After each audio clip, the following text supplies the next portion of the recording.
विष्णुमय जग वैष्णवांचा धर्म, विष्णुमय जग वैष्णवांचा धर्म, भेदाभेद भ्रम अमंगळ। ऐकाजी तुम्ही भक्त भागवत, कराल ते हित सत्य करा। कोणाही जीवाचा न घडो मत्सर, वर्म सर्वेश्वर पूजनाचे। ऐकाजी तुम्ही भक्त भागवत, कराल ते हित सत्य करा। तुका म्हणे एका देहाचे अवयव, तुका म्हणे एका देहाचे अवयव, सुख दुःख जीव भोग पावे। ऐकाजी तुम्ही भक्त भागवत, कराल ते हित सत्य करा। पांडुरंगा करो प्रथम,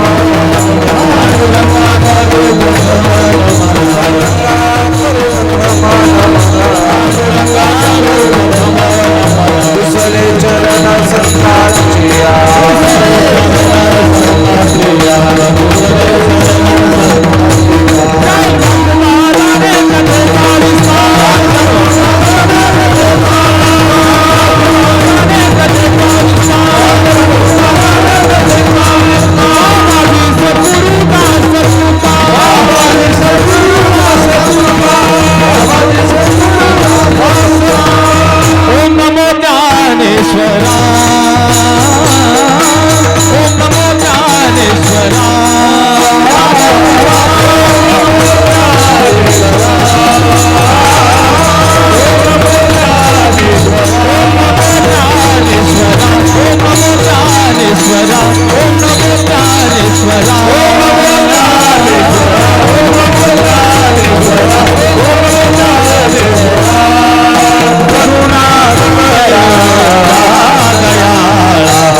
ज्ञानेश्वरा करुणा करा दयाळा, तुमचा अनुग्रह लाधलो पावन झालो चराचरी। नमो सद्गुरु तुकया ज्ञानदीपा, नमो सद्गुरु सच्चिदानंद रूपा, नमो सद्गुरु भक्त कल्याण मूर्ते, नमो सद्गुरु भास्करा पूर्ण कीर्ते। प्रथम नमन करो गणनाथ उमाशंकराच्या सुता, चरणावर ठेवणे माथा साष्टांग्याता दंडवत। दुसरी बंधू सारजाजी चतुराननाची आत्मजा, वाक्सिद्धे पाविज सहजातीच्या चरणौजा दंडवत। आता वंद देव ब्राह्मण ज्यांचे पुण्य पावन, प्रसन्न होऊने श्रोते जनतया माझे दंडवत। आता वंदू साधू सज्जन नित्य हृदय हरीचे ध्यान, विठ्ठल नाम उच्चारिती जनतया माझे दंडवत। आता वंदू रंग भूमिका कीर्तने उभे होते लोका, टाळ मृदंग श्रोते देखा तया माझे दंडवत। ऐसे नमन करुणे सकळा हरिकथा, बोले बोबड्या बोला अज्ञान म्हणून आपल्या बाळा, चालवी सकळा नामा म्हणे विठाला विठाला।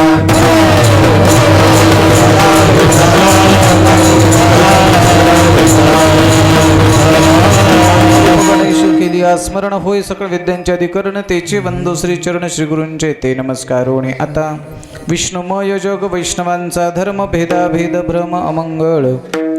ऐकाजी तुम्ही भक्त भागवत, कराल ते हित सत्य करा। प्राप्त प्रसंगी होत असलेली कीर्तन रूपे सेवा, सेवेकरता निवडलेला अभंग संतश्रेष्ठ श्रीमंत श्री जगद्गुरु तुकोबरायांचा आहे। या अभंगाच्या माध्यमातून जगद्गुरु तुकोबराय भगवान परमात्म्याचा पत्ता सांगतायत। हा पत्ता शोधत असताना तुम्हाला आवश्यक असणारी किंबहुना तुमच्याकडे अंगीकृत असणारी पात्रता कोणती आहे हेही सांगतायत. ती पात्रता मिळवण्याची ज्यांची इच्छा आहे त्यांना कोणाचं मार्गदर्शन लागत असेल तर मदत लागत असेल तर एखाद्या ग्रंथाचंही नामसूचक करत आहेत. आणि त्या ग्रंथाचं नामसूचक करत असताना ती पात्रता मिळवत असताना जर मत्सर किंबहुना द्वेष जर आपल्याकडे असेल तर ते कदाचित आपल्याकडे ते पात्रता येणार नाही. उलट द्वेष विरहित मत्सर विरहित जर सेवा करत असाल तर हे सुद्धा एक प्रकारचं भक्तीचं वर्म आहे. एखाद्याची अवहेलना अपमान किंबहुना एखाद्याचा द्वेष केल्यानंतर त्याचं दुःख त्या भगवत परमात्म्याला होतं. याच्यासाठी एक छोटासा दृष्टांत देतात. एक दृष्टांत आहे, आचारसंहिता आहे, ग्रंथाचं नामनिर्देश आहे. आचारसंहिता पाळता पाळता भगवान परमात्म्याची प्राप्ती कशी करावी असं सांगणारा अतिशय सुंदर असा 4 चरणाचा अभंग आजच्या सेवेकरता निवडलेला आहे.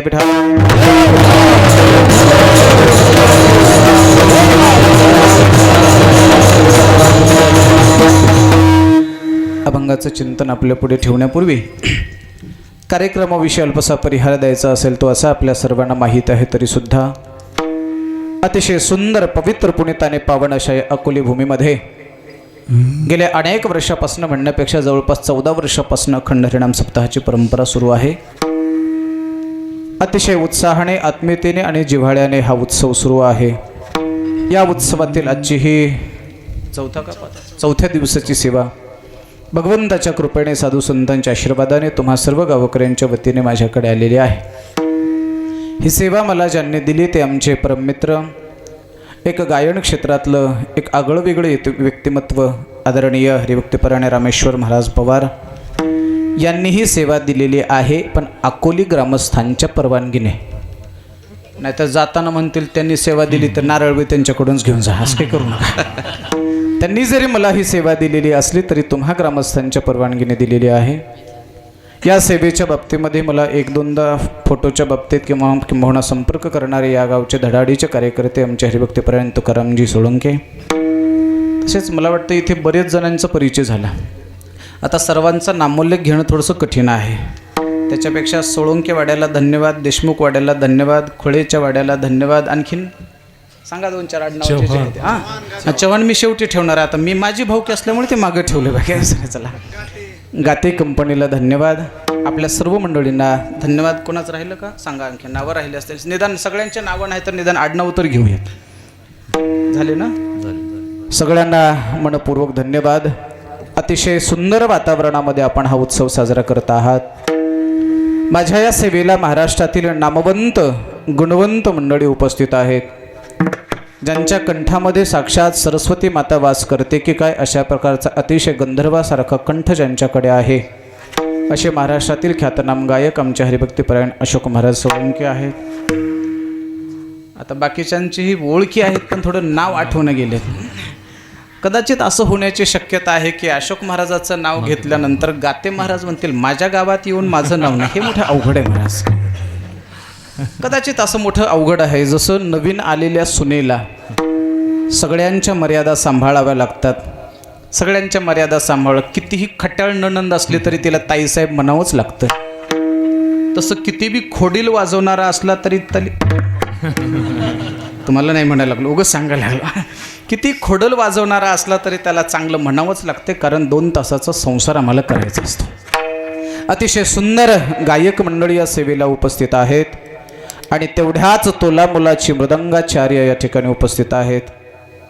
गोरे महाराज ना, इकडे गोरे महाराज आहेत आणि इकडे आमचे हरिभक्तीपरायण अमोल महाराज आहेत. एक अमोल आहे आणि एक गोरे आहेत. त्याच्यामध्ये माझ्यासारखा काळा माणूस सांभाळून घ्या म्हणजे झाला. सुंदर मृदंग वाजवतायत, विशेष म्हणजे दोन्ही हाताने वाजवतायत. बाकीचे म्हणतील काय बाकीच्या एका हाताने वाजवतात काय? नाही, दोन्ही हाताने वाजवतायत. पण वाजवण्यातला फरक असतो. ऐका मायबाप, मृदंग वाजवणं वेगळं आणि मृदंग बडवणं वेगळं. काही माणसं मृदंग बडवत असतात, काही माणसं मृदंग बोला ना वाजवत असतात. मृदंग बडवल्याच्या नंतर कानाला त्रास होत असतो आणि मृदंग वाजवल्याच्या नंतर कानाला आनंद मिळत असतो.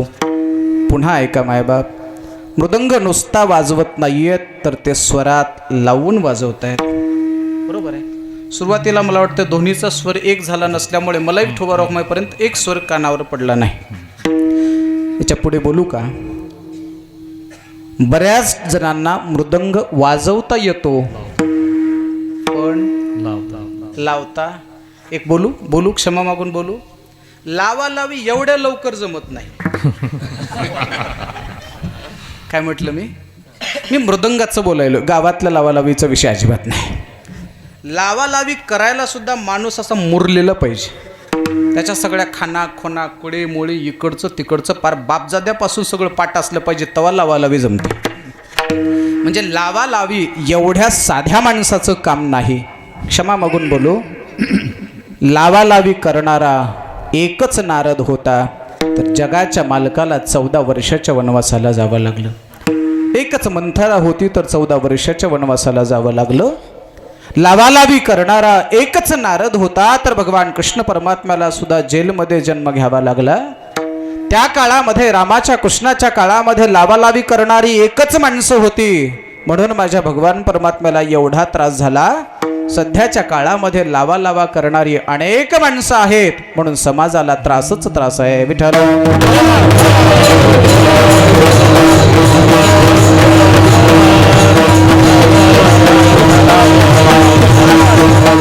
अतिशय सुंदर मृदंग वाजवता आहेत, स्वरामध्ये लावून वाजवता आहेत. पुन्हा एकदा ऐका. आमच्या वैकुंठवासी आदरणीय हरिभक्तीपरायण पद्मश्री शंकर बापू आपेगावकर असं म्हणायचे, मृदंग ज्या स्वरामध्ये लागला आहे त्याच्या खर्जामध्ये धूम असावं, लागत नसेल तर किमान पंचमला तरी असावं. म्हणजे कीर्तनामध्ये जर कीर्तनकाराला स्वरासाठी हार्मोनियम नसेल, पेटी नसेल, विनेकरी जर लांब असेल, विण्याचा स्वर जर ऐकायला येत नसेल तर मृदंगाच्या चाटीतनं आणि मृदंगाच्या धुमातनं कमीत कमी 2 स्वर कीर्तनकाराच्या कर्णपटलापर्यंत पोहोचले पाहिजेत. असं शास्त्रशुद्ध मृदंग वाजवणारी मृदंगाचार्य मंडळी उपस्थित आहेत. अतिशय सुंदर चाल झालेली आहे. सोबत आता बरीच महाराज मंडळी, आता सदाशिव महाराज, शिवाहरी महाराज आहेत, माधव महाराज आहेत. इकडे आमचे हरिभक्तीपरायण आपल्याच गावचे गाते महाराज आहेत. इकडे माझे पिताश्री या ठिकाणी उपस्थित आहेत. हरिभक्तीपरायण रामेश्वर महाराज यांनी सुंदर चाल गायली. हरिभक्तीपरायण अरुण महाराज, हरिभक्तीपरायण दामू महाराज, हरिभक्तीपरायण अंकुश महाराज. आणि हा छोटा माझा मुलगा आहे. आणि इकडे ते छोटं कुठे गेलं? कृष्ण. त्याचं नाव घेतलं नव्हतं, मी नाव घेतलं. तुझं नाव कृष्ण आहे ना? टाळ्या वाजवा लेकरासाठी एकदा. हा चला. माझ्या समोर माझ्या परममित्र, एक नवोदित सुंदर कीर्तनकार तथा जिल्हा परिषदेचे शिक्षक आमचे हरिभक्तीपरायण म्हाळंकर सर. आता सरच म्हणतो इकडे, की पॅन्टवर आलात म्हणून सर म्हणतो, धोतरवाल्याला महाराज म्हटलं असतं. त्याचसोबत त्यांच्यासोबत आलेले सुराशे सर, आणखीन बरीच मंडळी, स्टेजवरची व्यासपीठावरची आदरणीय आमचे महाराज मंडळी आहेत. आमचे हरिभक्तीपरायण आता सगळी महाराज मंडळी, जाऊ दे आता नावापेक्षा सगळ्यांना प्रणाम करतो. आमचे विनेकरी बाबा अतिशय सुंदर फेटा बांधून, जरा हे असे विनेकरी बघायला कमी मिळतात महाराज. नाहीतर पॅन्टवरती कीर्तनाला विना घेणारी भरपूर मंडळी असतात, पण सुंदर विनेकरी सुंदर आहेत. समोर रेकॉर्डिंगच्या बाबतीमध्ये यूट्यूब चॅनल आहे, नाव विसरलो मी चॅनलचं. धर्मप्रतिष्ठा या यूट्यूब चॅनलचं किंवा वाहिनीचे रेकॉर्डिंग करणारे आमचे महाराज. सगळ्यात महत्त्वाचं, आम्हाला अतिशय चांगली साऊंड सिस्टीम आज मिळते आहे. भागवत मंडप आष्टी. वा, खूप छान. साऊंड सिस्टीम खूप छान आहे. आणि नाहीतर महाराज काही काही ठिकाणी आमच्या नशिबाला लई विचित्र माणसं, एवढी विचित्र माणसं की त्यांना बेस कळत नाही, गेन कळत नाही, इको कळत नाही, ट्रबल कळत नाही, इफी कळत नाही, काही नाही. मग अशा वेळेला कदाचित गायकांचं समाधान होत नाही, कीर्तनकाराचं समाधान होत नाही. हा एक महत्त्वाचा भाग आहे. साऊंड सिस्टीम अतिशय सुंदर आहे. आणि आज मला काय रागवायचं कारण नाही, नाहीतर मी साऊंड सिस्टीमच्या बाबतीमध्ये जरा घुसघुसा माणूस आहे. पण 2-3 वर्ष झालं सिस्टीमवाल्याला रागवायचं सोडून दिले मी. याचं कारण सांगतो मी प्रत्येकाला कीर्तनाला गेलो की आवाज नाही व्यवस्थित असले, थोडं बेस द्या, गेन द्या, हे द्या, ते द्या, त्याचं डोकं उठवायचं. 3 वर्ष झालं मी सिस्टीमवाल्याला रागवणं बंद केलं. याचं कारण सांगतो. एका गावाला गेलो होतो, 7व्या दिवसाचं कीर्तन माझं होतं. अगोदरच्या 6 कीर्तनकारांनी काय झालं माहीत नाही, ते सिस्टीम काय व्यवस्थित जुळली नाही, आवाज काय व्यवस्थित आला नाही, सगळ्यांनी त्यांचा अपमान केला. काय आवाज आहे, भंगार आहे, आवाजाची माती झाली, घसा बसला, हे ते बरंच काय काय बोलले. 7व्या दिवशी काय झालं माहीत नाही, त्याने ऑपरेटर बोलावला का काय, व्होल्टेजचा प्रॉब्लेम काय सॉल्व्ह झाला माहीत नाही. मला एवढी चांगली साऊंड सिस्टीम मिळाली, मी त्यांचं वर्णन केलं. काय आवाज, काय साऊंड सिस्टीम, काय आवाज, काय आवाज, काय आवाज. त्या माणसाला एवढं छान वाटलं. सिस्टीम तुमची आहेत का ऑपरेट करता फक्त तुम्ही? मग काय हरकत नाही. तो मालक होता स्वतः ऑपरेटिंग करणारा. कीर्तन झाल्यावर माझ्याकडे आला आणि म्हटलं, महाराज 10 लाख रुपये भांडवल उभं करून हे मंडप साऊंड सिस्टीम मी उभा केले आणि 6च्या 6 कीर्तनकाराने माझा अपमान करून माझी माती केली, माझा धंदा बसायची वेळ आली. एक सांगू आपल्याला, एखाद्याला व्यवसायातून उठवणं सहज सोपं आहे, पण एखाद्याला व्यवसायामध्ये बसवणं फार अवघड आहे. अवघड आहे मायबाप. मग कुठल्याही क्षेत्रातलं असू द्या. एखाद्याची बदनामी करणं सहज सोपं आहे मायबाप, पण एखाद्याला शाब्दिक आधार देऊन मोठं करणं फार कठीण आहे.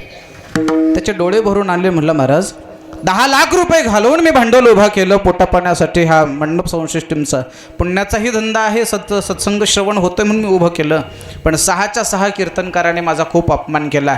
आता मला प्रश्न पडलाय की परिसरात कुणी बोलवतोच का नाही असं म्हणला. पण महाराज तुम्ही माझं वर्णन केलं, माझी लाज राखली, मनपूर्वक धन्यवाद म्हणला. नुसता धन्यवाद म्हणला नाही, माझ्या जवळ आला, गळ्याला कडकडून मिठी मारली, डोळे भरून आणले.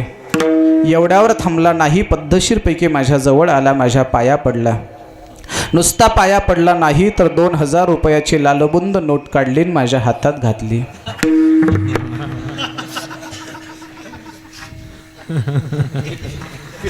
तुम्हाला टेन्शन आलं का? 2000 नाही ना, मी तुम्हाला पैसे मागणार नाही, काळजी करू नका, फक्त चांगला आवाज द्या म्हणजे झालं. विठाला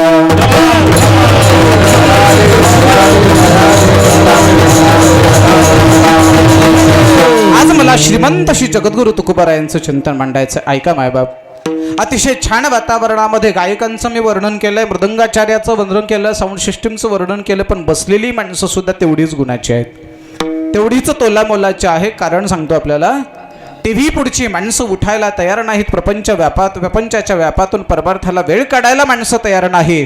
पण अशाही थंडीच्या काळामध्ये, प्रतिकूल वातावरणामध्ये सुद्धा आपण घरदार सोडून ज्या सभामंडपामध्ये उपस्थित राहत असाल तर निश्चितपणे आपण सुद्धा धन्य आहात.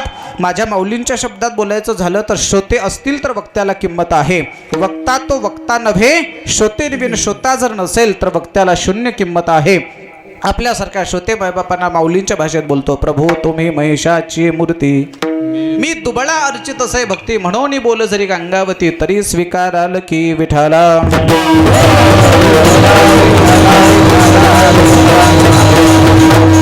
या चंपाषष्ठीच्या काळामध्ये किंबहुना या नवरात्र महोत्सवाच्या निमित्ताने आयोजित केलेला हा उत्सव आहे. मार्तंड भैरवाच्या अवतार कार्याचं स्मरण करण्यासाठी हा नवरात्रीचा उत्सव आहे. ऐका मायबाप, अनेक नामवंतांनी खंडोबाच्या बाबतीमध्ये बरंच काही सांगितलं आहे, मी काही जास्त सांगणार नाही, पण थोडासा परिचय करून देतो आणि पुढे जातो. 2 दैत्य माजले होते आणि माजलेल्या दैत्यासाठी भगवान शंकराचा झालेला हा अवतार आहे. मणी नावाचा दैत्य मारल्याच्या नंतर भगवान शंकराला प्रार्थना करतोय की मला तुझा घोडा म्हणून स्थान दे, आणि मल्ल नावाचा दैत्य प्रार्थना करतोय की माझं नाव तुझ्या नावासोबत कायमचं जोडू दे. म्हणून त्या मल्लाचं हरण करणारा मल्लहारी म्हणून मल्लहारी मार्तंड असा उल्लेख आहे. विठ्ठला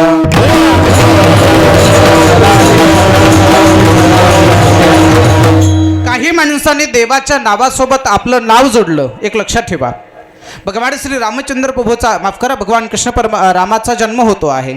रामचंद्र प्रभूचा जन्म झाल्यानंतर अयोध्येमध्ये आनंदी आनंद आहे. एवढा आनंद आहे, किती आनंद आहे शब्दात वर्णन करता येत नाही. झाले राम राज्य काय एवढे आम्हासी, धरणी धरी पिके गाई ओळल्या मशी, असा सुंदर आनंदी आनंद आहे. आणि या आनंदाच्या वातावरणामध्ये सगळी माणसं हसत होते, सगळी माणसं प्रफुल्लित होती, पण त्या वातावरणामध्ये एक व्यक्ती रडत होता. जन्माला आलेल्या माझ्या प्रभूच्या लक्षात आलं की सगळी माणसं हसतायत, पण एक व्यक्ती मात्र रडतायत. जगाचा मालक भगवान परमात्मा त्याच्याकडे गेले आणि त्याला विचारलं, व्हाय आर यू क्राईंग, तो का रडतोय सांग बाबा. त्याचं नाव होतं चंद्र. चंद्राला विचारलं, अरे मी माझा जन्म झाला, सर्वांना आनंद आहे आणि सर्वांना आनंद असताना तू एकटा रडतोस, याचं कारण आहे सांगू का? सिद्धांत असा आहे, परिस्थितीच्या प्रतिकूल आचरण करतो तो सर्वांचं अवधान किंवा प्रावधान आपल्याकडे आकर्षित करतो, हा सिद्धांत आहे. उदाहरण सांगू आपल्याला, कीर्तनामध्ये सगळी माणसं माझ्याकडे बघून कीर्तन ऐकतायत, बरोबर आहे. एखादा जर तिकडे तोंड करून बसला तर कोणाकडे लक्ष जाईल जास्त? नक्कीच माझ्या मनात हे काय भावकीचं आहे का, नेमकं काय आहे, तिकडं तोंड करून का बसलंय, का दुश्मन आहे का? आलं लक्षात? पुन्हा एकदा सांगू, कीर्तनाला बसल्यानंतर सगळी माणसं जर शांत बसले असतील आणि त्याच्यामध्ये जर एकटाच जर बोलत असेल तर सगळ्याचं लक्ष कोणाकडे जात आहे? पुढे बोलू का? कीर्तनात जर सगळी माणसं जागे असतील आणि तेवढ्यामध्ये जर एखादा झोपला असेल तर सगळ्यांचं लक्ष, बघा सगळ्यांचं लक्ष झोपणाऱ्याकडे आहे, म्हणून तो जागं राहिलं पाहिजे. रामचंद्र प्रभूच्या जन्माच्या वेळेला सगळी माणसं हसत होते, पण एकटा रडत होता. रडणाऱ्या चंद्राकडे प्रभूचं लक्ष गेलं आणि चंद्राला विचारलं, काय रडतोय सांग बाबा? चंद्राने रामाला विचारलं, म्हणले देवा एका अवतारामध्ये एकालाच एवढं द्यायचं, हा न्याय कुठला? म्हणले काय झालं? एकतर माझा मी नसताना तू जन्माला आला, बरोबर. रामाचा जन्म केव्हा आहे? ऋतू वसंताचा दिवस. केव्हा? शुक्ल पक्ष ही नवमी, उभे सरोवर तेव्हा मी, माध्यान्हासी दिनकर आणि पळभरी होय स्थिर. दुपारच्या 12 वाजता सूर्य असताना तू जन्माला आला, एक मी नसताना जन्माला आलो, म्हणून मला रडू येत आहे. रामाने सांगितलं, काळजी करू नको, या वेळेला मी सूर्य असताना आलो, पुढच्या वेळेला मात्र सूर्य असताना येणार नाही, तू असताना जन्माला येईल. म्हणून रामानंतरचा अवतार कृष्णाचा, तो कृष्ण अवतार सूर्य असताना नव्हे तर चंद्र असताना रात्रीच्या 12 वाजता आले. एवढं चंद्राचं समाधान झालं नाही. या वेळेचा जो तुझा अवतार आहे तो त्याच्याच वंशात ना, राम हे सूर्यवंशी आहेत. रामाने सांगितलं, हो रे बाबा, आता झालं, आता पर्याय ना. विवस्वान नावाचा सूर्य आहे, विवस्वानाच्या पत्नीचं नाव आहे संज्ञा देवी आणि इथून पुढे सूर्यवंशाची परंपरा आहे. सूर्यवंशामध्ये जन्माला आला, सूर्य असताना जन्माला आला. रामाने सांगितलं, काळजी करू नको, हा माझा जन्म सूर्यवंशात झाला, याच्या पुढचा माझा जो अवतार आहे तो चंद्रवंशात होणार आहे. चंद्राने सांगितलं, देवा पुढच्या अवतारामध्ये चंद्रवंशही मिळेल, माझ्या वंशात जन्माला येतील, सगळं होईल रे बाबा, पण या अवतारात काय आहे मला? रामाने विचारलं, काय पाहिजे तुला, सांग, इच्छा काय आहे? चंद्राने हात जोडले आणि प्रामाणिकपणे सांगितलं, देवा एकच इच्छा. म्हणली, कोणती? असं कर ना, तुझ्या नावासोबत माझं नाव कायमचं जोड, म्हणजे माझ्या नावाचा आणि तुझा सारखा उल्लेख होईल. आणि त्या दिवशी रामाने चंद्राला शब्द दिला, आणि माझ्या नावासोबत एखाद्या वेळेला सीतेचं नाव घेणार नाहीत, पण तुझ्या नावाचा उल्लेख झाल्याशिवाय राहणार नाही. म्हणून ज्या ज्या वेळेला रामाचा जय जयकार आहे त्या वेळेला चंद्राचा जय जयकार आपोआप झाल्याशिवाय राहत नाही, बरोबर. बोलिये श्रीराम चंद्र भगवान की. आलं का लक्षात? जसं रामासोबत चंद्राचं नाव जोडलं तसं मल्ल नावाच्या दैत्याने भगवान मार्तंड भैरवाला सांगितलं, इथून पुढे माझं नाव तुझ्यासोबत कायमस्वरूपी असावं, म्हणून त्या मल्लाचं नाव मल्ल हरी, इथे मल्ल हरी मार्तंडाचा हा अवतार आहे. या प्रतिपदेपासून मार्गशीर्ष महिन्यात या 2 घटना आहेत महाराज. ही घटना घडली तो दिवस षष्टीचा आहे, म्हणून त्याला चंपाषष्ठी असं म्हणतात. या दिवशी या 2 दैत्याचा उद्धार केला आहे. त्यांनाही ब्रह्मदेवाचं वरदान होतं. आणि लक्षात ठेवा, मोठ्याचं वरदान झालं की माणसं उन्मत्त वागतात. थोडं क्षमा मागून बोलू. मोठ्याचा हात जर पाठीशी असेल तर माणसं उन्मत्त वागतात, आणि जी माणसं मोठ्याच्या वरदहस्ताने उन्मत्त वागतात ती माणसं मनुष्यत्व सोडून राक्षसाकडे येतात. आणि अशा राक्षसी प्रवृत्तीचा नाश करण्याकरता एक दिवस माझ्या भगवान परमात्म्याला अवताराला यावं लागतंय. आणि त्या दिवशी मग भगवान मल्हारी मार्तंडाने सांगितलं, अशा दुष्ट दुर्जनांचा शक्ती वाढू नये म्हणून कायमस्वरूपी माझे या ठिकाणी वास्तव्य असेल. असा हा नवरात्र महोत्सव म्हणा, हा 6 दिवसाचा उत्सव, आणि या उत्सवाच्या निमित्ताने आपण हा सोहळा साजरा करतो आहे. या उत्सवातील आजची सेवा ही माझ्याकडे आलेली आहे. ऐका मायबाप, आम्ही श्रीमंत श्री जगद्गुरु तुकोबाराने प्रश्न विचारला. एक लक्षात ठेवा, ज्या गोष्टीचं उत्तर आपल्या रामेश्वर महाराजांनी, अशोक महाराजांनी पहिल्या चालीला गायलेला राग कोणता होता हे काही मला कळालं नाही, मी तुम्हाला विचारतो. जर मला किरवानी नाही, मला काय कळ, तुम्ही कोणता भूपेश्री सांगितला तरी मला त्याच्यातलं काही कळणार नाही. किरवानी नावाचा राग होता, अतिशय सुंदर होता. मी कशासाठी सांगतोय, मला रागातलं कळत नाही. पुन्हा बोलू का, मला राग येत नाही. काय म्हटलं मी? मला राग येत नाही, तर राग येणाऱ्याला विचारलं पाहिजे, तुला राग कसा येतो? मी व्यवहारातलं बोलत नाही, संगीतातलं बोलतोय. मला जर राग येत नसेल तर राग येणाऱ्याला विचारलं पाहिजे की तुला कसा काय राग येतो बाबा. मग तो सांगतो की हा राग अवडवडव जातीचा आहे, शाडव संपूर्ण जातीचा आहे, याच्यातला वादी सूर हा आहे, संवादी सूर हे आहे. मी कशासाठी बोलतोय? ज्याला ज्याच्यातलं कळत नाही त्याने ज्याला कळतं त्याला विचारलं पाहिजे. गफलत इथे होते महाराज. ज्याला ज्याच्यातलं कळत नाही ना ती माणसं कळणाऱ्यापेक्षा मला जास्त कळतं हे दाखवतात. आणखी पुढचं वाक्य ऐका. ज्ञान माणसाने झाकून ठेवत जावं, अज्ञान उघडं करून सांगत जावं. पण दुर्दैव असं आहे, माणसं अज्ञान झाकून ठेवतात आणि ज्ञान मात्र उघडं करतात. विठ्ठला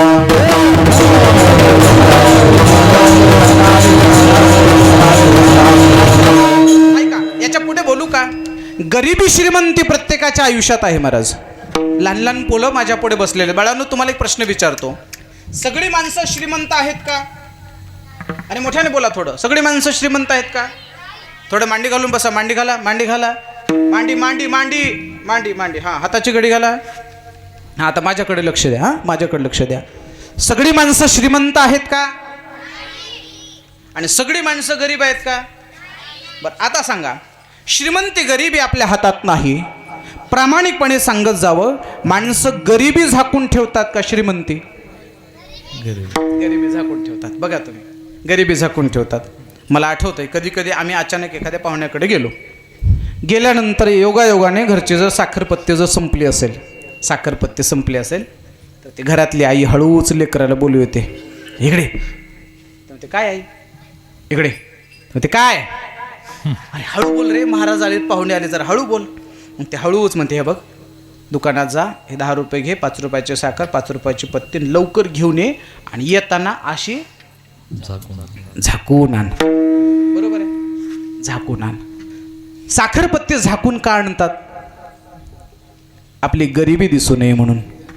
एक गोष्ट लक्षात ठेवा, कितीही श्रीमंत असू द्या, साखर कारखान्याचा चेअरमन जरी असला तरी साखरपत्ती विकतच आणावी लागते. फरक एवढाच की कोणी छटाकानं आणत असेल, कोणी किलोनं आणत असेल, कोणी पोत्यानं आणत असेल. पुन्हा सांगू का महाराज, गरीबाला साखर विकत